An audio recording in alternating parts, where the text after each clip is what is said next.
시청자 여러분 안녕하십니까? 먼저 이 시간 주요 뉴스부터 전합니다. 휴일 검사 건수 감소 영향에도 불구하고 어제 코로나19 신규 확진자는 1,100명으로 1,000명을 넘어섰습니다.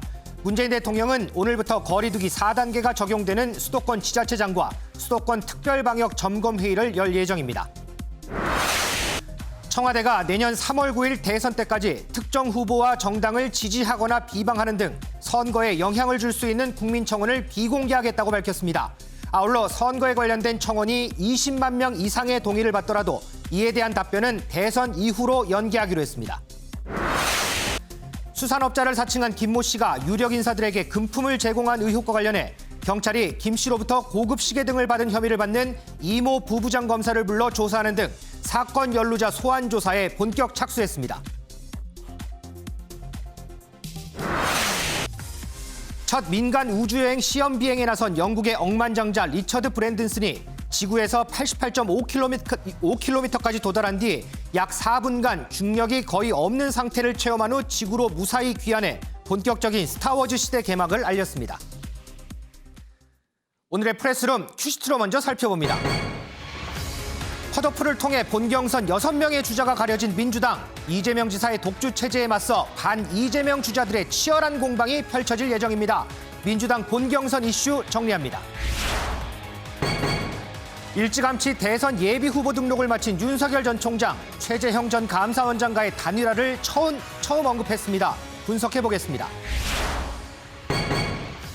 수도권 거리두기 4단계 오늘부터 시행됩니다. 그런데 그 적용 범위를 두고 말들이 많습니다. 짚어보겠습니다. 언제나 활기차게 시작하는 프레스룸 지금 출발합니다.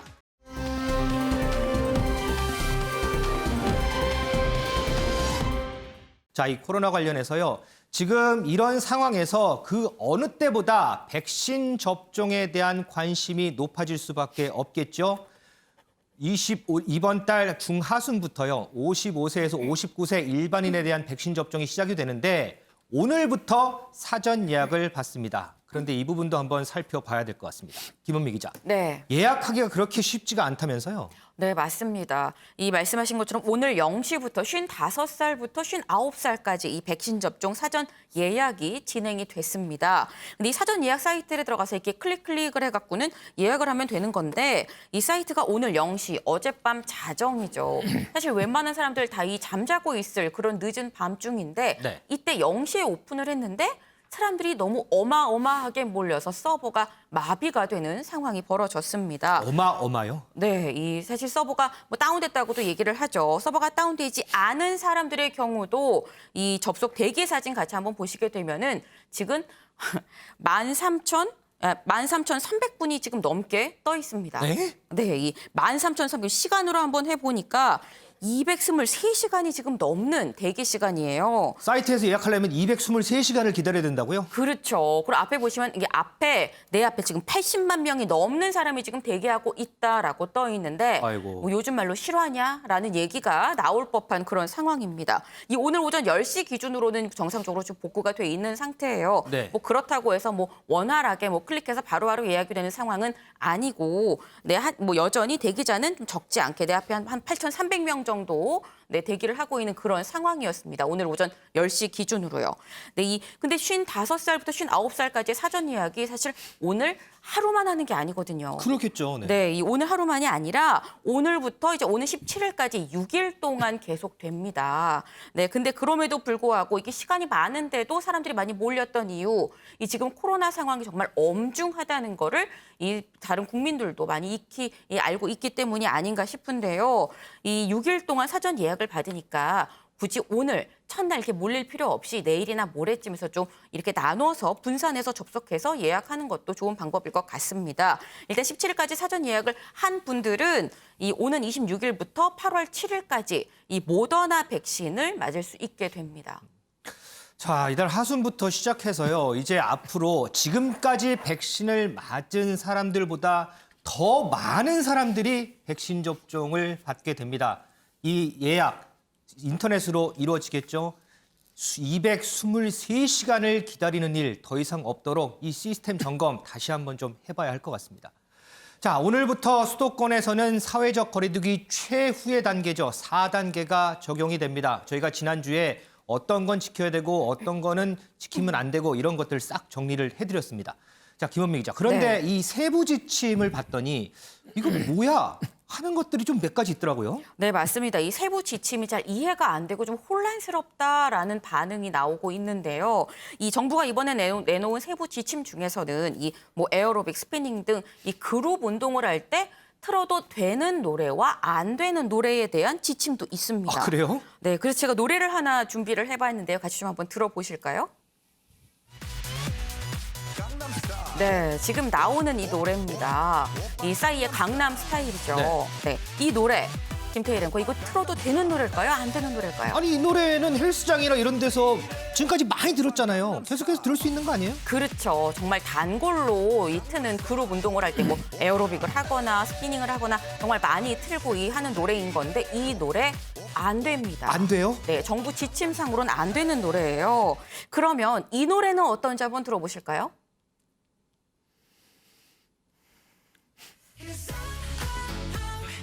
네, 이 노래 무슨 노래인지 아시나요? 그 BTS 다이나믹 아니에요? 이건 알죠. 자신 있게 대답을 하셨어요. 맞습니다. 이 BTS의 다이너마이트 이 노래는 틀어도 될까요, 안 될까요? 다이너마이트였군요. 그런데 앞서 싸이 강남 스타일하고 별 차이가 없는 것 같아요. 그럼 이것도 못 들어요? 아닙니다. 이 노래는 들을 수 있습니다. 아, 이건 또 돼요? 네. 이 기준이 대체 뭐냐, 정부의 기준이 대체 뭔지 궁금한데 120 BPM이 정부의 기준이라고 합니다. 이 BPM이 뭔가 저는 몰라서 한번 알아봤어요. 봤더니 비트 퍼 미닛의 약자인데 음악의 속도를 숫자로 표시를 한 겁니다. 그러니까 숫자가 클수록 빠른 건데 이 노래 빠르기가 120을 넘으면 안 되고 120 미친 노래만 틀어라라는 얘기인 건데 여기서 드는 생각 아마 시청자 여러분들도 다 똑같으실 것 같아요. 애매하네 싶습니다. 119 BPM은 틀어도 되고 121 BPM은 틀면 안 된다는 얘기인 건가? 프로이네요, 진짜. 근데 이뿐만 아니라 러닝머신의 속도까지도 이 지침을 별도로 내렸는데요. 이 러닝머신 6km 이상 하면 안 된다는 게 정부의 얘기입니다. 네. 사실 사람에 따라서 나는 6.5로 해도 좀 빨리 걸을 뿐이지 뭐 숨이 차거나 그러진 않아 하는 분도 있고 그렇죠. 5km만 가도 숨이 턱턱 막히는 분들도 있거든요.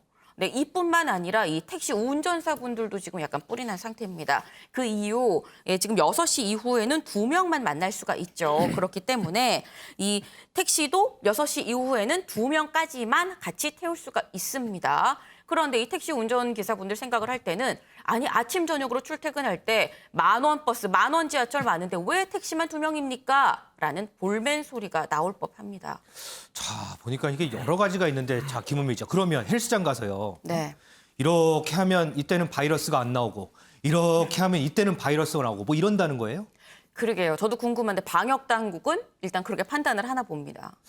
자, 윤영걸 대표님. 네. 물론 정부에서도 뭐 여러 가지 사안들을 고려했겠죠. 지침을 내놓을 때. 그런데 지금 김은미 기자 설명 들어보면 이거 좀 너무한데 이런 의문이 드는 것들이 좀 많아요. 이러면은 이거는 안 되는 거 아니에요? 그렇죠. 이제 정부가 그동안에 방역 완화를 내놓다가 갑자기 이렇게 1,000명 이상 늘어나니까 마음이 급했잖아요. 서둘러서 좀 내놓은 흔적이 자꾸 나오는 거죠. 서둘러서. 네. 세계에서 아마 우리나라 같이 방역에 협조적인 국민이 없습니다. 오늘 리얼미터 조사한 거 보니까 국민 중에 71.9%가 이번에 방역 강화 조치 잘한 거다. 이렇게 대답할 정도예요. 다 위기감은 이제 느끼고 있어요. 그렇죠. 시민들도. 영국의 그 유럽 축구 대회 하는 거 보십시오. 수만 명이 거리로 나와서 마스크도 안 쓰고 뛰어다니잖아요. 맞아요, 네. 우리 이렇게 협조적인 나라가 없는데 정부가 좀 이런 거를 내놓을 때 좀 디테일한 거를 좀 완벽하게 하고 또 자율 방역, 책임 방역 쪽으로 가야 되는데 너무 시시콜콜한 것까지 하다 보는데 그걸 제대로 못 하고 있어요. 그러니까 방역 저는 3가지 원칙이 있어야 된다고 봐요. 하나는 실효성, 네. 두 번째는 형평성, 또 하나는 일관성. 실효성이 뭐냐면은 이게 6km 헬스장에서 하라는 게 이게 되겠어요? 그리고 등산을 2명 이상 가지 말라는 게 이게 통제가 되겠어요? 그리고 결혼식에는 어떻게 됐냐면 장례식하고 8촌 이내 혈족과 4촌 이내 인척만 49명. 맞아요. 네. 그럼 결혼식장에 호적 등본 가져갑니까? 아하. 그걸 어떻게 그걸 다 해요. 이런 거는 저는 실효성이 없는 거죠. 그리고 또 형평성 문제. 헬스 샤워는 안 되고 네. 수영장이나 골프장 샤워는 돼요. 아, 그건 또 돼요? 그러니까 이게 같은 샤워인데도 어디는 되고 어디는 안 되냔 말이에요. 형평성. 또 택시는 2명 타야 되는데 버스, 지하철은 무제한이잖아요. 그렇죠. 네. 지금 지하철은 운행 대수를 줄여가지고 더 복잡해졌어요. 이걸 어떻게 설명할 거예요? 그리고 또 일관성 문제. 지금 정부에서 소비 진작책 내오고 있잖아요. 네. 캐시백 한다고 하고 그렇죠. 지금 또 재난지원금 준다고 하잖아요. 소비 많이 하라고. 한쪽에서는 방역을 강화하고 한쪽은 돈 쓰라고 하고 있어요. 예? 이거를 국민들은 어느 장단에 맞추냔 말이에요. 그래서 저는 캐시백이나 재난지원금 이거 다시 검토해가지고 이번에 방역 강화하면서 피해보는 자영업 하시는 분들 정말 힘들게 하시잖아요. 그런 분들 지원을 좀 더 많이 좀 해주는 쪽으로 지금 정부가 일관성 있는 사인을 좀 국민들한테 줘야 된다. 저는 이런 뜻에서 실효성, 형평성, 일관성을 다시 좀 검토해야 된다. 이런 생각입니다.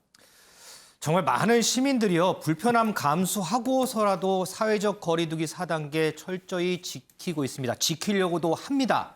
이런 상황에서 정부가 시민들에게 더 신뢰를 줘야 이런 부분에 대한 시민들, 불편함 감수하고 지키는 시민들에게 더 정당성이 부여되지 않을까 싶습니다.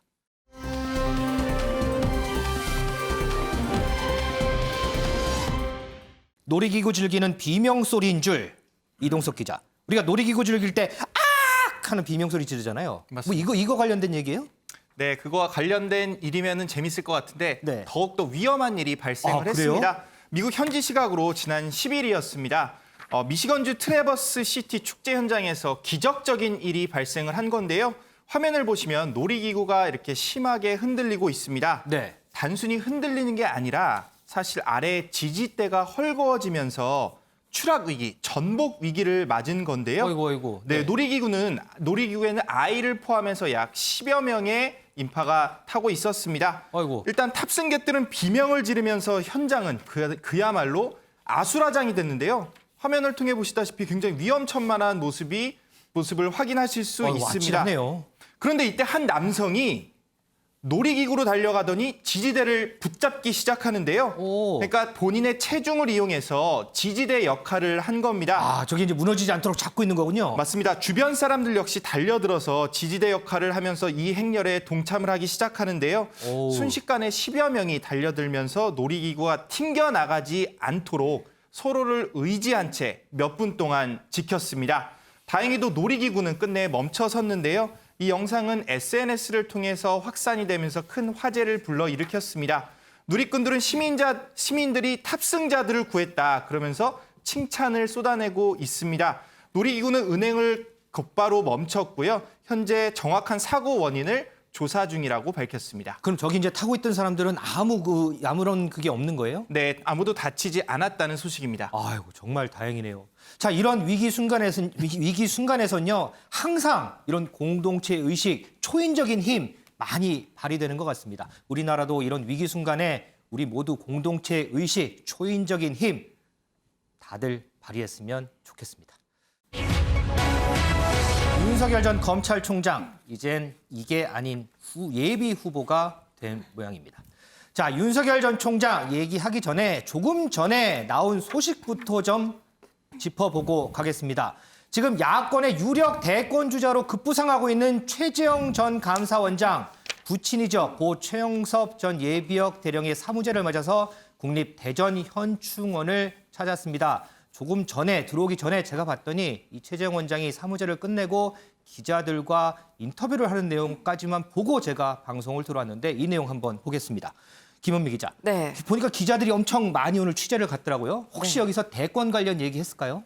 네, 이 최재형 전 감사원장 오늘 사실상 이 대선 출마 선언을 했습니다. 사실상 선언을 했어요? 네, 이 바로 아버지 사무실을 지내러 간 이 대전 현충원에서 이 말씀하신 것처럼 기자들한테 둘러싸여서 이 본인의 이 정치 선언을 한 건데요. 이 최재형 전 감사원장의 아버님이 유언으로 남겼던 말이 있죠. 대한민국을 밝혀라. 저희도 방송에서 전해드렸었는데 그랬었죠. 최 전 원장 이 말을 인용을 해서 이렇게 얘기를 했습니다.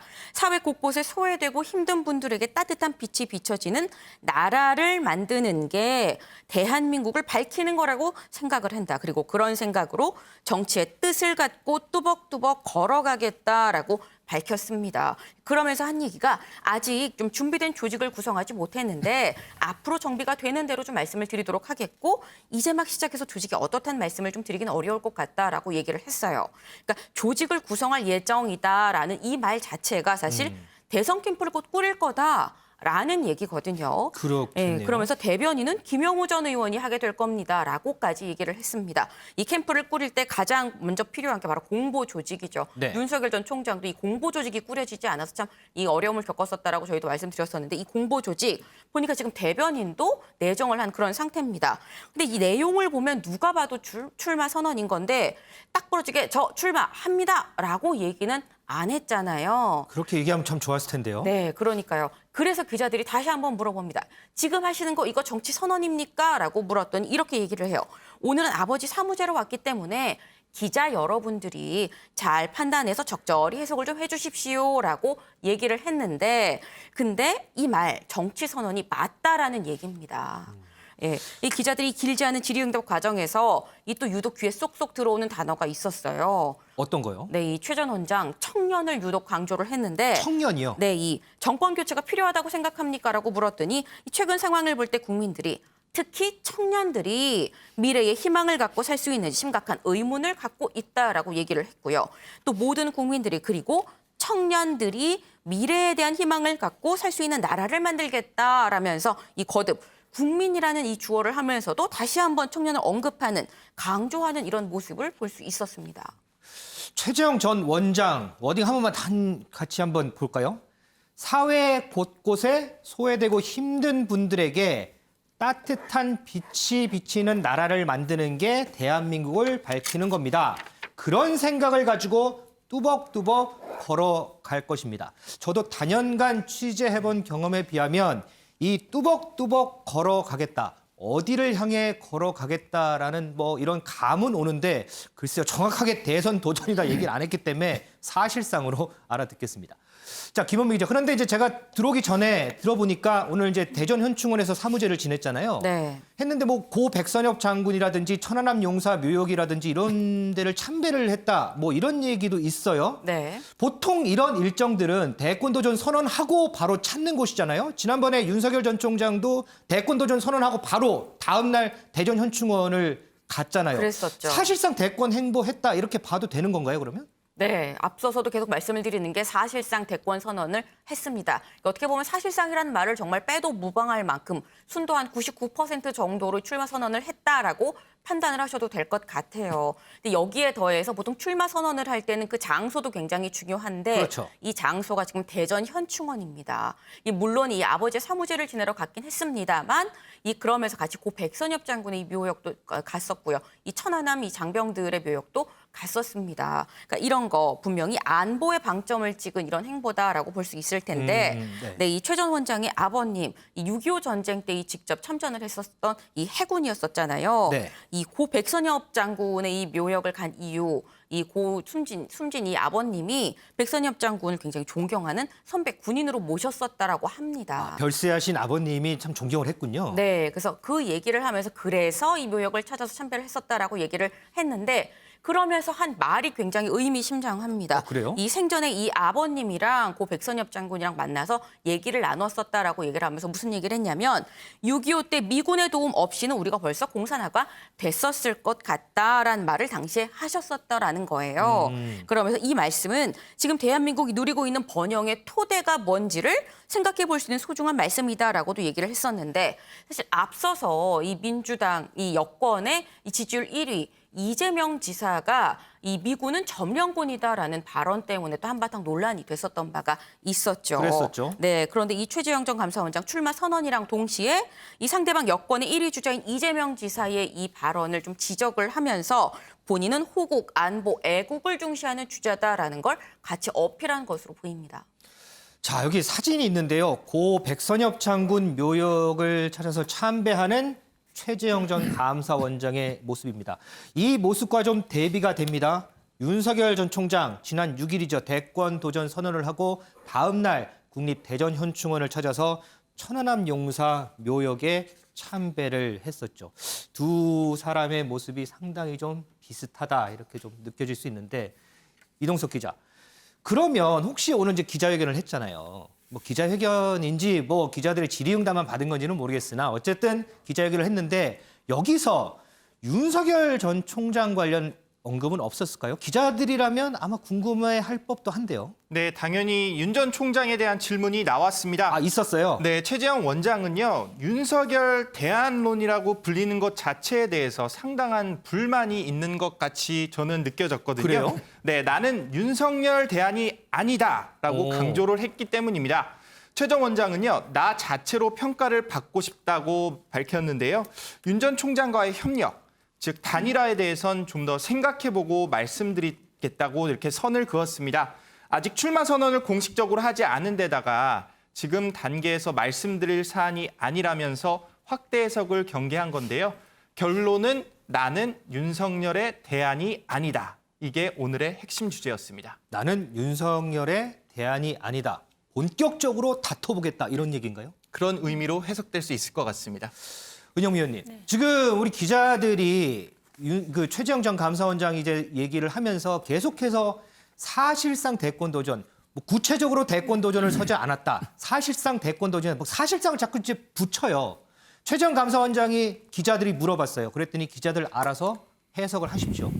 사실상이 아니라 이건 대권 도전이다 해석해도 되는 부분이죠. 대권 도전을 하겠다는 뜻을 내비친 건 사실상 지난주 금요일 아버지 부친상 전에 인터뷰를 한 언론과의 인터뷰를 통해서 밝혔거든요. 그러니까 오늘은 대권 도전을 공식화했다고 봐야 되겠죠. 공식화로 해석을 해도 되죠. 네, 대권 도전을 공식화한 왜냐하면 대권 출마할 생각이 있다 이렇게 얘기를 했고 오늘은 한 발 더 나아가서 좀 더 구체적으로 계략적이나마 어떤 나라를 만들었으면 좋겠다라는 발언을 한 거잖아요. 네. 그러니까 대권 도전을 공식화했다. 거듭 공식화했다라고 정도로 정리를 할 수 있을 것 같아요. 사실상 뭐 대권 도전 선언이라고 볼 수 있는데 다만 이제 대권 도전 선언을 하려면 좀 더 이제 형식과 내용이 좀 더 갖춰져야 되겠죠. 윤석열 전 총장처럼 지난 6월 29일 날 대권 도전 선언 기자회견을 했잖아요. 네네. 뭐 거기 그때는 이제 왜 내가 대권에 도전하는지 뭐 이런 이유가 나왔지 정책은 뭐 구체적으로 뭐 포함되지 않았지만 일단 대권 도전 선언 기자회견을 했기 때문에 네. 아마 최재형 전 감사원장도 대권 도전을 공식화했지만 대권 도전 선언이라는 말을 붙이려면 좀 더 형식을 갖춰야 될 것 같아요. 그래서 조만간 아마도 부친상에서 국민의힘 유력 인사들과 이미 안면을 텄기 때문에 기존에 생각했던 것보다는 대권 도전 선언이 한층 빨라질 것이란 예상이 가능한데요. 그러면 형식적인 자리가 이제 마련돼야 그때서야 비로소 사실상은 떨어지는군요. 그렇죠. 대권 도전 선언을 하려면 최소한 형식을 갖춰야 돼요. 그래야지 이제 그렇게 받아들이죠. 형식과 내용이 갖춰져야 되는데 내용은 뭐냐면 오늘은 지금 어떤 정도 얘기를 했냐면은 내가 왜 대권에 도전하는지 정도를 대략적으로 얘기했는데 그렇죠. 그걸 좀 더 구체화할 필요 있고 그렇다면 왜 내가 감사원 독립 문제도 있는데 왜 최재형이 대권에 출마해야 하는지 그리고 나는 구체적으로 어떤 비전과 철학을 가지고 있는지를 모두 대권 도전 선언에 포함해야 한다는 점에서는 아마 별도의 기자회견이라든가 이런 정식 절차를 거쳐야 대권 도전 선언을 했다 정도로 말할 수 있을 것 같고 오늘은 대권 도전을 거듭 공식화했다 이 정도로 좀 정리할 수 있을 것 같습니다. 어쨌든 우리가 이제 계속해서 언급할 때 사실상이란 말을 딱 떼내려면 그 이후에 구체적인 자리가 마련이 되고 구체적인 워딩이 좀 나와야 이제 최재형 전 감사원장이 이제부터 본격적으로 대권 도전의 길을 가는구나라고 얘기를 할 수 있을 것 같습니다. 그런데 오늘 얘기만 들어봐서는 뭐 형식이 중요할 뿐이지 어쨌든 마음은 굳혔다 뭐 이렇게 분석을 해봐도 될 것 같습니다. 아울러서 오늘부터 대선 예비 후보 등록이 시작이 됐습니다. 윤석열 전 총장 대리인을 통해서 일찌감치 예비 후보 등록을 했는데요. 그 모습 영상으로 먼저 보고 오겠습니다.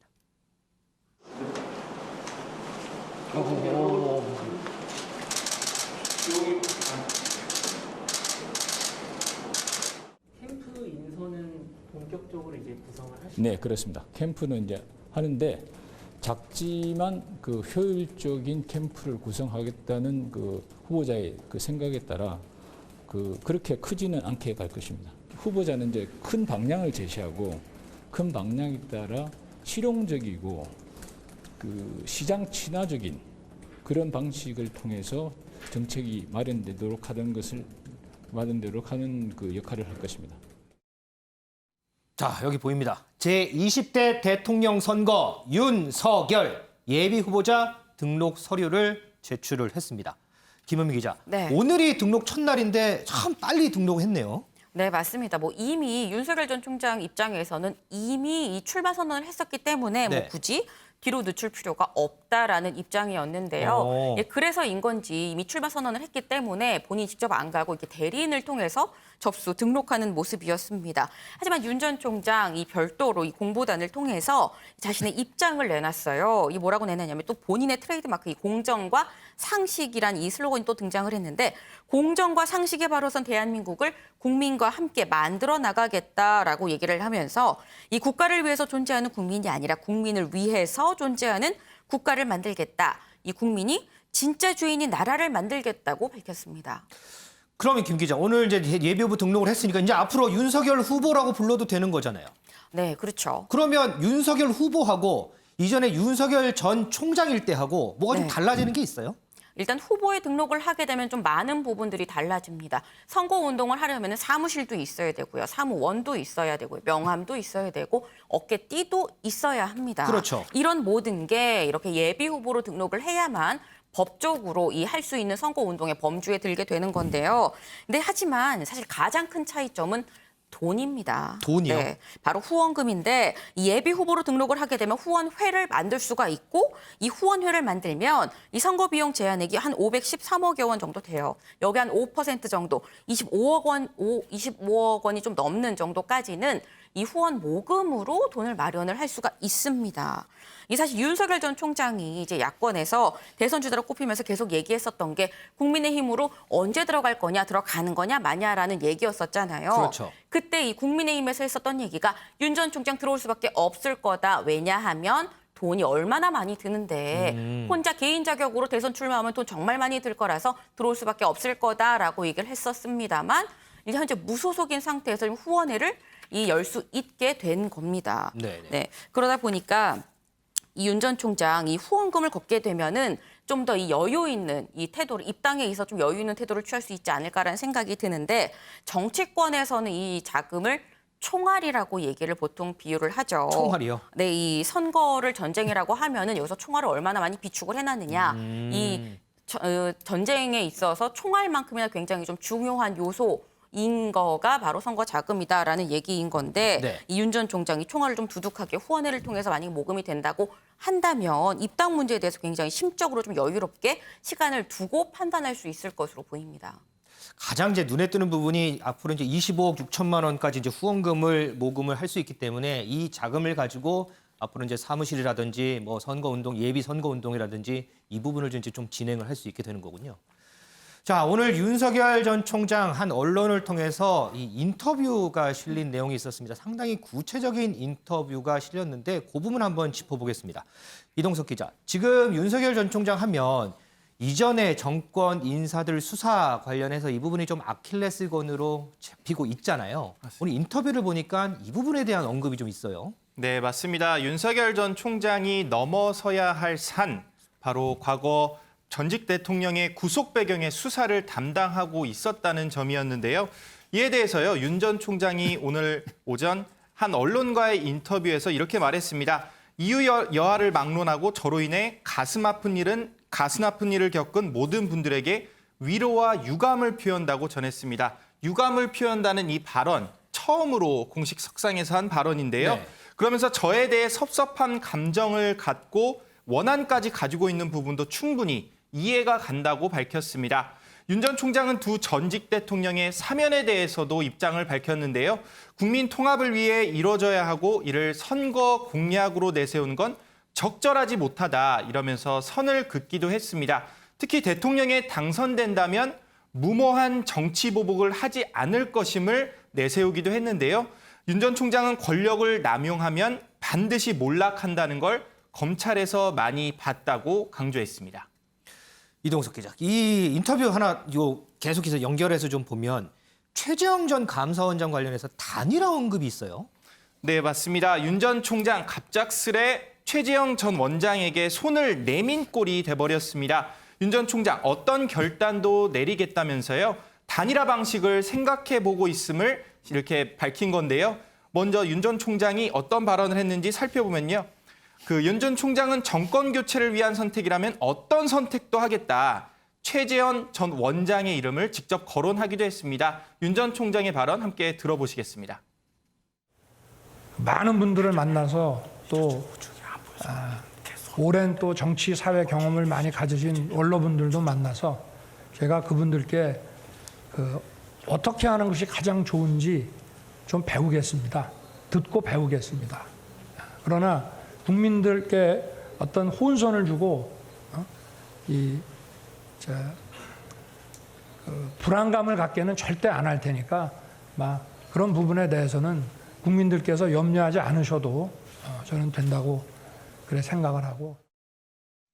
네, 윤 전 총장의 과거 발언 한번 들어보셨는데요. 네. 윤 전 총장 정권 교체를 위한 선택이면 이 발언을 계속해 왔었죠. 이에 대해서 최재형 전 원장 반응은 그다지 좋아 보이지는 않아 보입니다. 최 전 원장은요, 오늘 언론인들과 만나서 나는 대안이 아니라고 이렇게 선을 그었다고 아까 조금 전에 말씀을 드렸잖아요. 국립대전현충원에서 얘기를 했었죠. 맞습니다. 아직 단일화를 하기엔 너무나도 많은 시간이 남았기 때문에 양측의 신경전, 특히 단일화를 둘러싼 신경전은 앞으로도 계속될 것으로 보입니다. 왜 일전에 이 국민의힘 김종인 전 비대위원장도 단일화를 언급을 한 부분이 있었죠. 당시 목소리 한번 듣고 오겠습니다. 윤석열 전 총장이 11월에 단일화를 할 것이다라는 아니 예를 들어서 밖에 계신 분들이 미리서 들어가서 같이 경선을 하면은 그럴 필요가 없겠지만 밖에 계신 분들이 지지율을 계속해서 유지하고 있고 경선에 같이는 안 오고 있을 것 같으면 그때 가서 방법이 뭐가 있어요? 단일화 하려면은 그때 가서 방법을 갖다 강구해야 되는데 지난번 서울시장 보궐선거 단일화하는 그런 방법이 왜 다른 방법을 갖다 생각할 수가 없잖아요. 그럴 경우에도 윤석열 전 총장이 승산이 있다고 보시나요? 아니 지금 누가 지지율을 가장 높이 가지고 있느냐 하는 것을 갖다 전제로 할 것 같으면 그때까지 지지율을 가장 높게 가지고 있는 사람이 결국은 승리할 거 아니에요? 네, 지금까지 이동석 기자가 이 언급했던 내용들 논평 한번 들어보겠습니다. 은영 위원님, 먼저요. 이 윤석열 전 총장이 보수 정권 인사들 수사한 부분에 대해서 유감을 처음으로 표시를 했어요. 네. 이 부분이 어쨌든 야권 지지층을 모으는 데는 상당히 약점이 될 거다 이런 분석이 이전에 많았잖아요. 그런데 유감을 표시했어요. 이게 하나의 또 전환점이 될 수도 있을까요? 네. 좀 비슷한 장면이 떠오르는데 이준석 당대표가 네. 전당대회 당시에 대구에 내려가서 뭐라고 했습니까?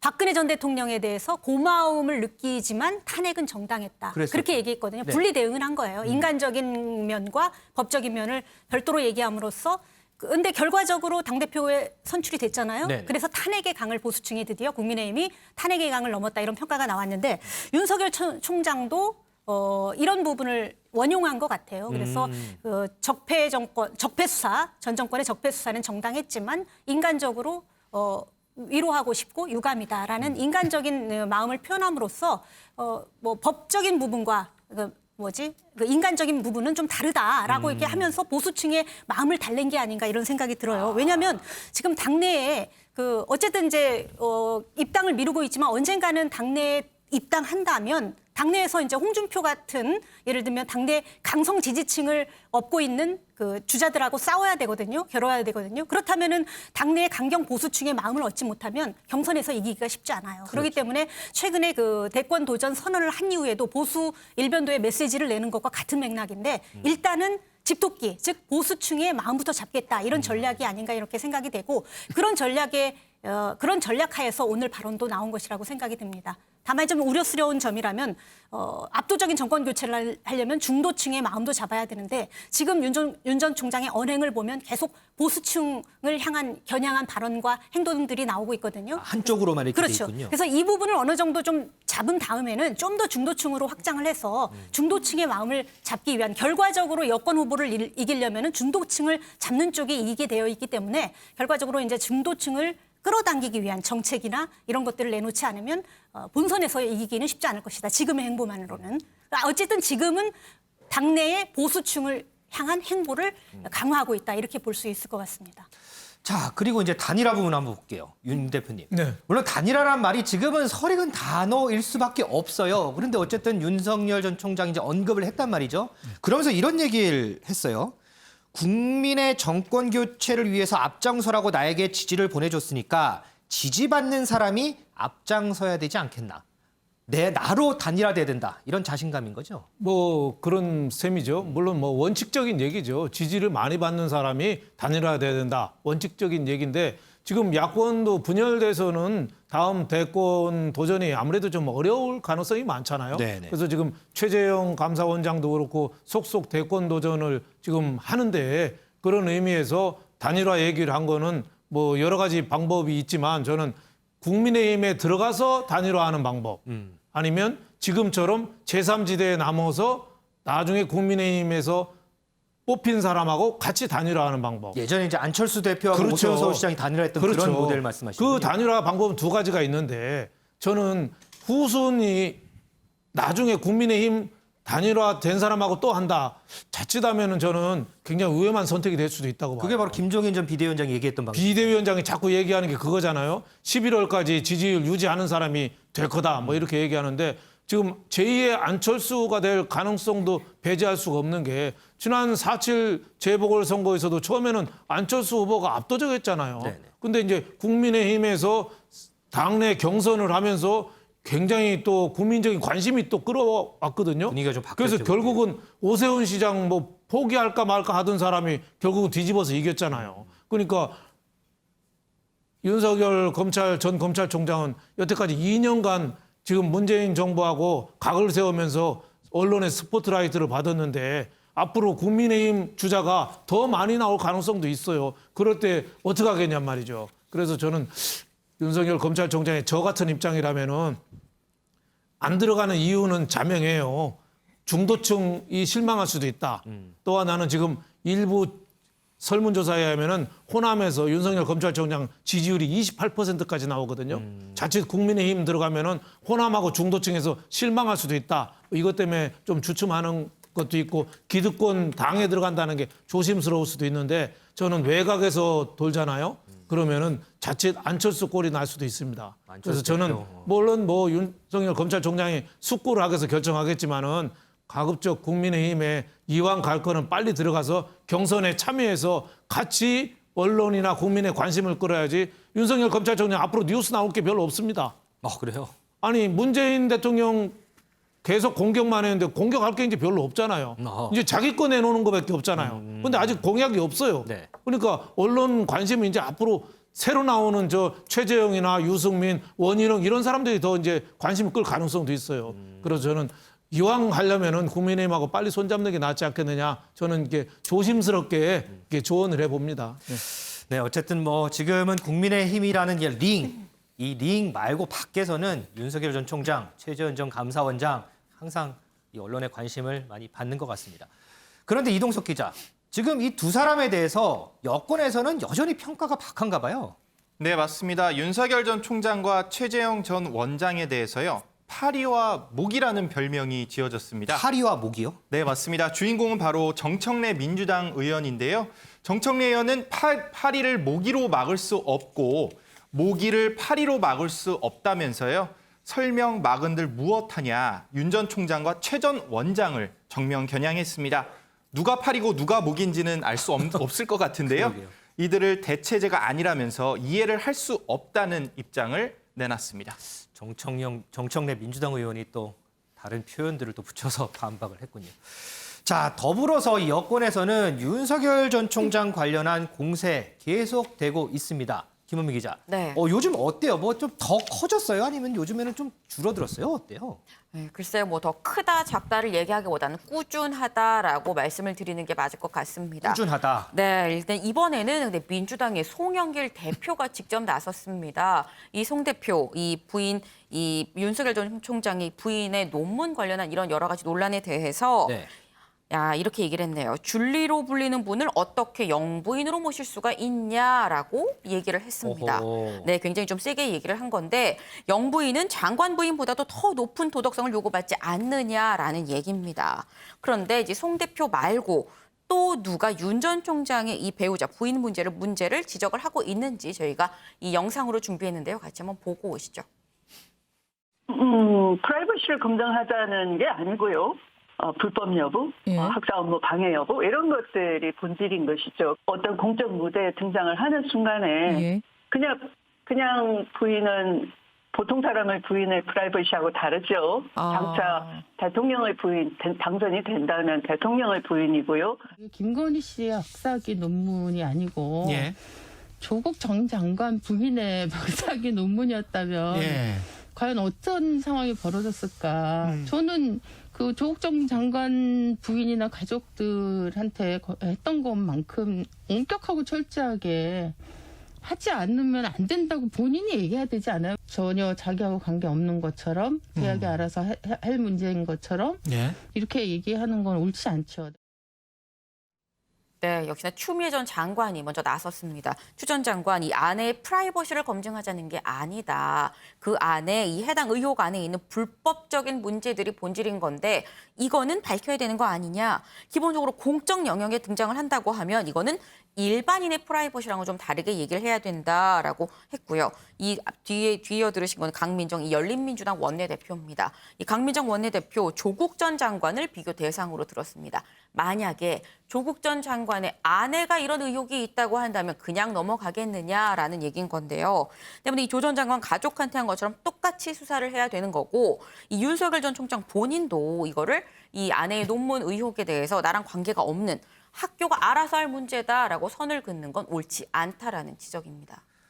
이 윤석열 전 총장 여권의 이런 비판, 이런 공세에 대해서 뭐 여러 경로를 통해서 이 부인에 대해서 좀 두둔하는 모습을 보이고 있습니다. 이 윤석열 전 총장이 리스크에 대처하는 방법 어떻게 평가를 받을지도 궁금해집니다. 이재명 바지 형수 악재에 이낙연 부인 내조 시작. 자, 더불어민주당 예비경선에 나섰던 8명의 주자 중에 양승조 충남지사, 최문순 강원지사 2명이 컷오프되면서 이제 6명이서 본경선을 치열하게 펼칠 준비를 하고 있습니다. 벌써부터 일각에서는 이재명 대 반 이재명의 구도가 더욱더 명확해질 거다 이런 평가가 나오는데요. 특히나 2위 그룹, 그중에서도 이낙연 전 대표가 약진을 했다 이런 평가도 상당히 많이 나오는 것 같습니다. 자, 이동석 기자. 그런 의미에서 지금 이낙연 전 대표 부인과 관련된 이런 이슈도 상당히 좀 많이 부각이 되는 것 같더라고요. 네, 맞습니다. 이낙연 전 대표의 부인 김숙희 여사가 현재 광폭 행보를 보이고 있다는 소식입니다. 지난 9일이었죠. 전남 진도를 방문해 자원봉사에 나선 건데요. 수해 피해 현장을 방문하고 복지회관에서 배식 봉사에 나선 모습이 카메라에 포착이 됐습니다. 네. 김숙희 여사는 여당의 텃밭인 전남 지역을 곳곳 방문을 하고 있는데요. 적극적인 외조 활동을 보이고 있는 셈입니다. 반면 이재명 지사의 아내 김혜경 씨는요. 현재 여전히 해경금 씨 의혹을 떨쳐내지 못하고 있는 상황인데요. 이전에 논란이 좀 있었죠? 맞습니다. 이재명 리스크에 해경금 씨가 계속 오르락 내리면서요. 현재 지금 굉장히 당황스러운 모습을 보이고 있는 상황입니다. 검찰은요, 일단 불기소 처분을 내렸지만 여전히 논란은 계속되고 있습니다. 자, 그런데 김은미 기자, 네. 이재명 지사가 윤 전 총장에 대해서 이런 말을 했다고 나오더라고요. 윤 전 총장에 대해서 본인 검증에 주력해야 된다. 네. 그러면 가족 검증은 안 해도 된다는 뜻인가요? 네, 대체 이재명 지사가 뭐라고 얘기를 했길래 그런 얘기가 나온 건지 같이 한번 들어보실까요? 예를 들면 후보의 가족, 뭐 그 당연히 배우자 해야죠. 그러나 결혼하기 전에 아무 관계도 없는 시절에 그 얘기는 사실은 그거는 후보에게 책임을 물을 수 없는 영역 아니냐. 뭐 배우자라고 검증을 빼자 그런 뜻은 아니고요. 책임질 수 없는 것에 대해서 책임을 묻는 건 안 된다는 말씀을 시점을 드린 강조한 거예요. 말씀이십니까? 아니 결혼하기 전에 벌어진 일을 어떻게 책임을 지겠어요? 지금 저한테 그 권고 중에 하나가 아예 말을 하지 마자라고 있는데 저는 그 반대죠. 오해를 받더라도 말 안 해버리면 그 사실 그게 제일 유리하긴 하거든요. 그래도 말 안 하면 되겠습니까? 네, 지금 이재명 지사 이 결혼하기 전에 있었던 배우자의 일은 후보 본인이 책임질 수 없는 영역 아니냐. 라고 얘기를 하고 있습니다. 아, 그런 뜻이었군요. 네, 이 여권에서는 지금 계속해서 아까도 말씀드린 것 꾸준하게 윤 전 총장의 이 배우자에 대한 각종 의혹들 굉장히 열심히 공격을 하고 있는데 어떻게 보면 이재명 지사 지금 윤 전 총장을 옹호하는 듯한 이런 발언을 한 거예요. 네. 근데 이낙연 전 대표는 이런 이재명 지사를 오히려 공격을 한 것으로 보입니다. 뭐라고 얘기했는지 한번 들어보시죠. 이재명 경기지사가 윤석열 전 검찰총장 부인 김건희 씨 논란에 대해서 가급적이면 검증은 후보자 본인의 문제로 제한해야 된다. 제가 여러 차례 TV 토론에서 말씀을 드린 바 있습니다만 대통령과 대통령 가족은 국가의 얼굴입니다. 그래서 대통령 가족에게도 사생활은 보호해 드려야 옳지만 그러나 위법 여부에 대해서는 엄중한 검증이 필요하다. 네, 이 후보자의 가족한테도 엄중한 검증이 필요하다. 이 대통령과 그 가족은 국가의 얼굴 아니냐라는 이런 얘기인 건데 이 이낙연 전 대표 굉장히 좀 점잖은 방식으로 이 지사 발언에 대해서 난 그 뜻에 반대합니다라고 이제 얘기를 한 겁니다. 근데 이낙연 전 대표 말고 이 이낙연 전 대표의 캠프 공보단장 상당히 좀 노골적으로 공격을 했는데요. 노골적으로요? 네, 이재명 지사 이 해경공 김씨로 불똥이 튀는 걸 우려한 거 아니냐라는 글을 자신의 SNS에 올렸습니다. 이 사실 앞서서 이재명 지사의 아내 이 김혜경 씨, 이 과거 해경공 김씨란 닉네임으로 이 문재인 정부를 비판하는 글을 올렸던 이 의혹으로 한참 논란이 됐었던 바가 있었는데 네. 이 이낙연 전 대표 즉 이거를 공격한 거죠. 자, 어쨌든 당시에 뭐 해경공 김씨 뭐 논란이 있었죠. 근데 그때 이제 수원지검에서는 이 트위터 계정이 김씨 것이라고 단정하기 부족하다. 그러면서 이제 불기소 처분을 내려서 일단락이 됐는데 이번에 대선 경선을 치르면서 다시 한번 부각이 되는 것 같습니다. 이렇게 지금 윤석열 전 총장, 이재명 지사 여러 가지 리스크들이 부각이 되고 있습니다. 이게 과연 어떻게 반영이 됐는지 여론조사 한번 보죠. 자, 여론조사 한번 띄워주시죠. 자, 오늘 한국사회여론연구소에서 발표한 여론조사인데요. 윤석열 전 총장 29.9%, 이재명 지사 26.9%를 기록했습니다. 그런데 봤더니요. 전적으로 비교하면 윤석열 전 총장은 1.5%포인트가 떨어졌고요. 이재명 지사는 3.4%포인트가 떨어졌습니다. 반면에 이낙연 전 대표 18.1%를 기록을 했는데 5.9%포인트가 상승했습니다. 이 부분이 상당히 눈에 띕니다. 은영 위원님. 네. 자, 이거를 보면 윤석열 전 총장, 이재명 지사 지금 한창 리스크들이 부각이 되고 있잖아요. 이낙연 전 대표가 반사이익을 봤다. 이렇게 접근을 해도 되는 여론조사일까요? 결론적으로 그렇게 봐야 할 것 같습니다. 특히 오늘 여론조사는 지난주에 민주당 그 예비 경선의 결과가 반영되는 여론조사예요. 그다음에 지난주에 특히 그 윤석열 전 총장의 부인 김건희 씨의 논문 표절 논란이 불거졌던 거거든요. 네. 그래서 검증 공세가 사실 본격화됐기 때문에 그 부분도 반영되는 여론조사이기 때문에 상당히 관심을 많이 끄는 여론조사입니다. 근데 결과적으로 보니까 윤 전 총장은 1.5%포인트 조금 내려갔고 네. 이재명은 그보다 한 2배 정도 내려갔고 이낙연 전 대표는 그 이재명의 반사 이익으로 보기에는 그것보다도 더 큰 폭으로 사실 올라갔거든요.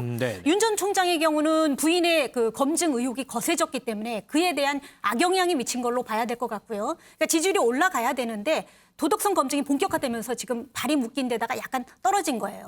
반면에 이제 이재명 지사의 경우는 지난주에 예비 경선을 했는데 그 사이다가 김 빠진 사이다 이런 얘기가 나왔을 정도로 제대로 뭐 그게 의도했다라는 전략이라는 얘기도 있지만 어쨌든 대응을 못했어요. 네네. 그런데다가 그 김부선 여배우 스캔들이 불거지면서 바지 발언 논란 이런 것들이 나오면서 지지율이 좀 하락을 했는데 반면에 이낙연 지사는 그거에 반해서 이재명 지사는 여배우라든가 형수 욕설 발언 이런 것 때문에 떨어진 반면 이낙연은 좀 더 안정감 있고 신뢰감 있는 후보다 이런 이미지가 부각이 되면서 사실상 이재명 지사의 떨어진 폭 플러스 알파를 이낙연 지사가 가져간 거죠.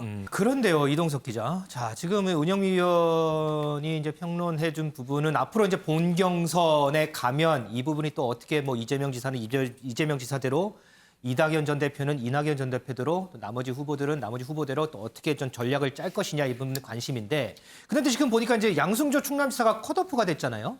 근데 유튜브에 어떤 영상이 올라왔는데 이게 논란이 된다 이런 얘기가 있어요. 이게 무슨 얘기인 거예요? 네, 맞습니다. 이재명 지사의 바지가 여전히 리스크로 작용이 되는 것 같습니다. 대선 출마를 했다가 컷오프된 양승조 지사가요. 올린 동영상을 보면 이재명 지사가 옷매무새를 정리하는 모습이 화제를 불러일으키고 있는데요. 옷매무새를 정리하는 맞습니다. 모습이요? 지금 나오는 모습입니다. 이를 본 누리꾼들은요. 부적절한 모습이었다. 그리고 부적절한 태도였다라는 반응까지 나왔거든요. 이에 대해서 이재명 지사 측은 이 지사가 잠시 옷매무새를 정리하는 장면이 부정적인 표현과 함께 유포되고 있다며 불만을 드러냈습니다. 다른 각도에서 촬영한 사진을 보면 어떤 분위기인지 쉽게 이해할 수 있을 것이라면서 충분한 오해가 담겼다고 불만을 드러냈는데요. 그러면서 부디 법적 조치까지 가지 않도록 페어플레이를 하자고 강조하기도 했습니다. 글쎄요, 김은미 기자. 이런 부분도 보면 이재명 지사 입장에서는 경선 과정에서 받는 압박 뭐 이런 걸로 좀 대변이 될 수 있겠는데, 네. 자 이런 부분이 만약에 이제 이재명 지사가 당선 이제 후보가 돼서 본선에 이제 나간다 그러면 네. 이 부분도 본선에 나갔을 때도 참 많이 고민이 되지 않을까 싶기도 해요. 네, 이재명 지사 실제로 이 경선보다는 본선을 더 먼 큰 그림을 지금 보고 있는 것 같습니다. 그래요? 네, 요즘 이재명 지사 저희가 김 빠진 사이다 같다라는 얘기를 하는데 이재명 사이다가 내가 김을 뺄 수밖에 없었던 이유가 있다고 직접 얘기를 했는데 그 얘기 들어보시죠.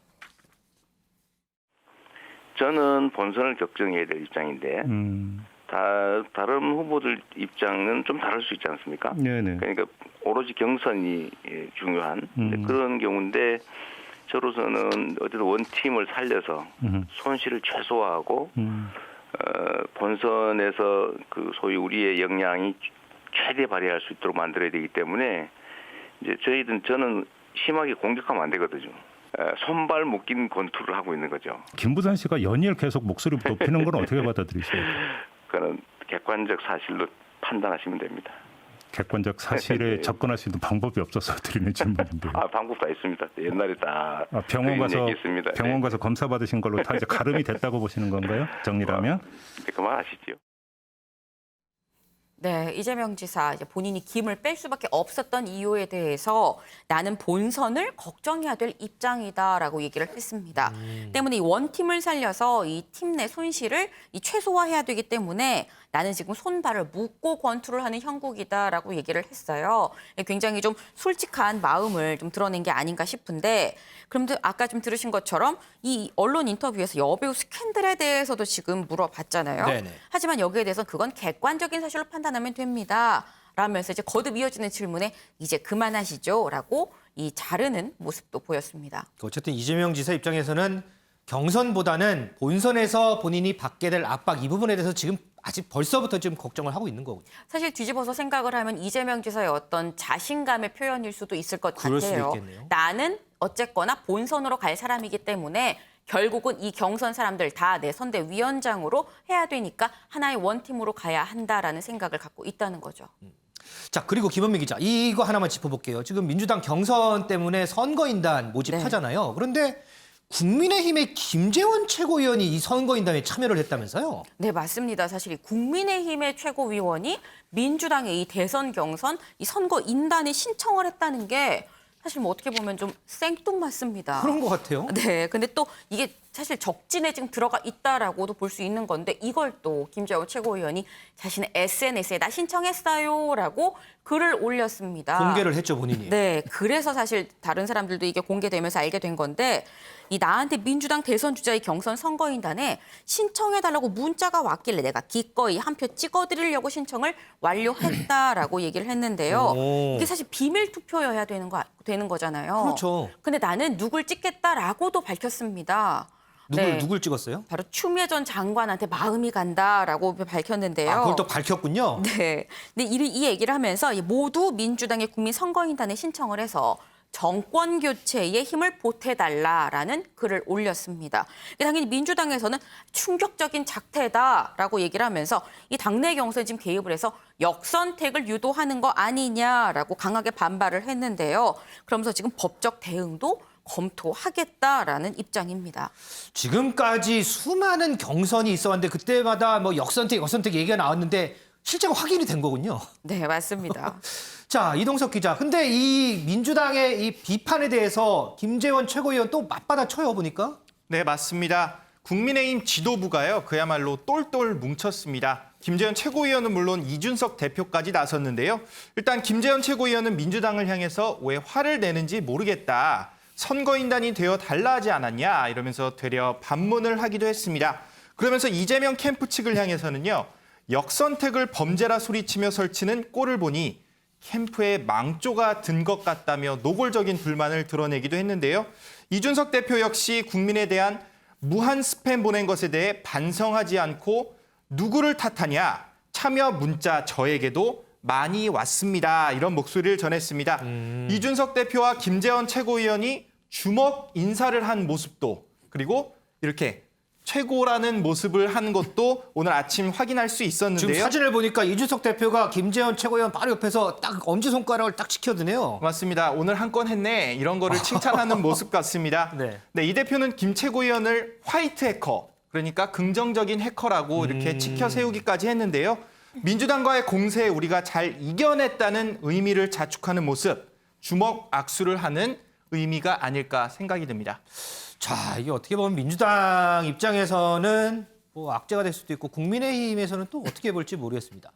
윤영걸 대표님, 네. 지금 국민의힘도 나중에 이제 어쨌든 경선을 하잖아요. 이때 그러니까 국민 여론조사 비율을 높이느냐 마느냐 이거 갖고 좀 논의를 많이 하더라고요. 근데 또 한편으로 봤을 때 김재원 최고위원이 그거 봐라, 내가 지금 경선 참여를 해보니까 이런 문제가 지금 드러나는 거 아니냐, 그러면서 국민 여론조사 비율 높이는 거 반대하려고 일부러 이렇게 보여준 거 아니냐, 뭐 이런 해석도 일각에서는 나오던데요. 어떻게 보세요? 저도 뭐 그렇게 봅니다. 뭐 김재원 국민의힘 최고위원이 지금 국민의힘에서 경선 앞두고 일반 여론조사 비율을 50%인데 더 높이려고 해요. 네네. 예, 아무래도 국민 뜻이 중요하잖아요. 저 높이는 거 저도 찬성해요. 하지만 이렇게 높이면은 다른 당에서 와서 역선택할 우려가 있다. 이걸 알리려고 김재원 최고위원이 그걸 올린 거 아니냐, 이렇게 생각이 드는데, 그럼에도 불구하고 국민의힘 최고위원이 다른 당 그 경선하는데 거기에 뭐 누구를 올린다, 선거인단에 들어갔다,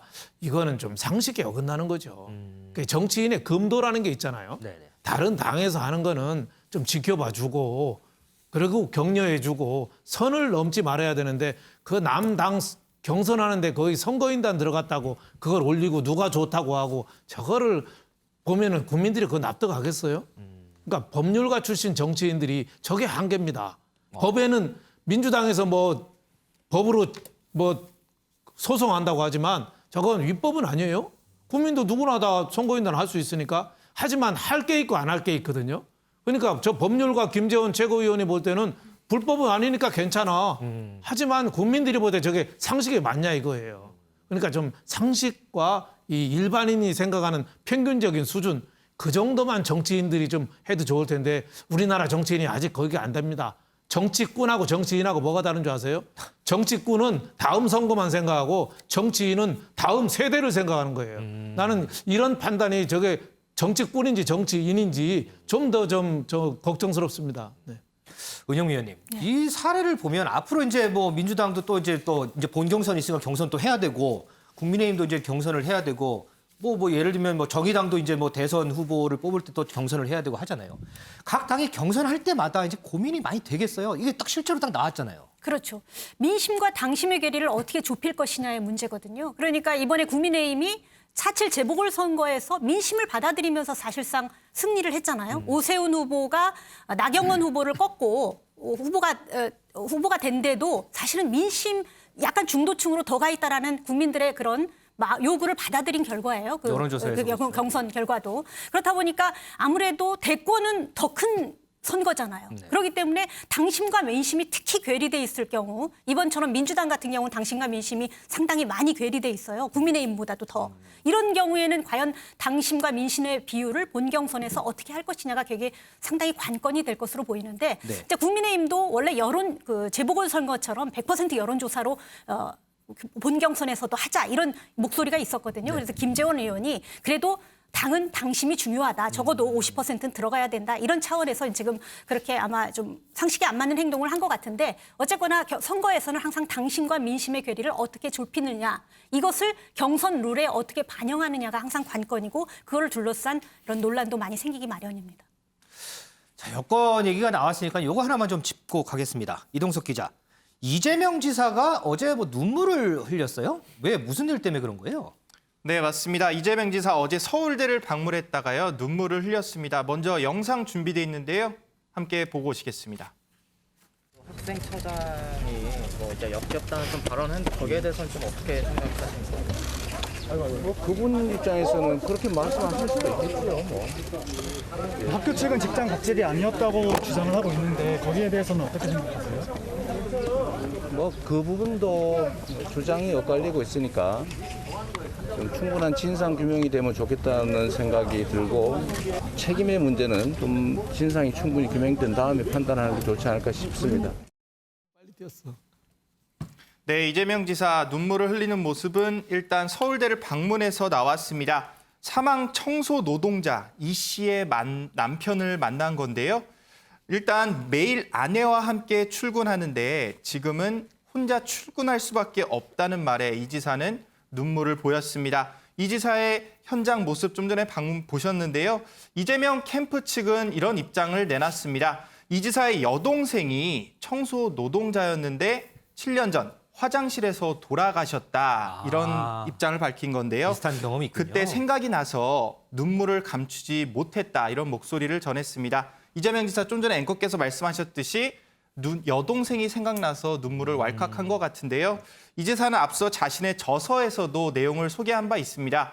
성남시장인 오빠에게 부담을 주기 싫어서 청소일을 하다가 과로로 숨졌다. 동생의 죽음에 대한 아픈 소식을 전한 바 있습니다. 자, 앞서 이 역선택 관련해서 저희가 좀 전해드렸죠. 민주당이나 이 국민의힘이나 국민의 여론을 받아들이는데 반영하는데 아마 많이 고민하고 있을 것입니다. 그런데 그 방법론에 대한 고민도 상당히 깊어질 것 같습니다.